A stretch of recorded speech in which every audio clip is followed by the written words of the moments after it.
Welcome to Blizzard Fire. We hope this video helps fire up your solution. In this video, I will explain how to get Marvel Rivals on PS4.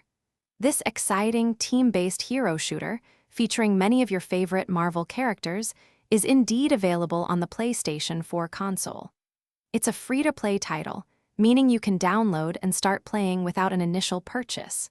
We'll guide you through the simple steps to join the action. To begin, simply power on your PlayStation 4 console. Once it's ready, head over to the PlayStation Store, which is easily found on your console's main menu. From there, use the search bar to type in Marvel Rivals.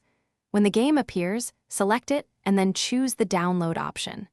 The game file size is approximately 70 gigabytes, so ensure you have enough storage space. Before diving in, remember that Marvel Rivals is an online multiplayer experience, so a stable internet connection is essential. The game also supports crossplay, allowing you to team up with friends on PlayStation 5 and Xbox Series XS.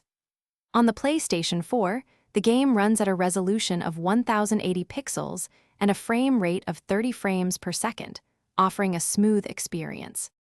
Once the download and installation are complete, simply launch Marvel Rivals from your PlayStation 4 home screen. You'll likely go through a brief tutorial to get familiar with the controls and gameplay. After that, you can select from a roster of over 40 iconic Marvel heroes and jump into the exciting 6 vs 6 team battles. Get ready to ignite the battle and enjoy this fantastic hero shooter. Thanks for watching. If you found this helpful, don't forget to like and subscribe.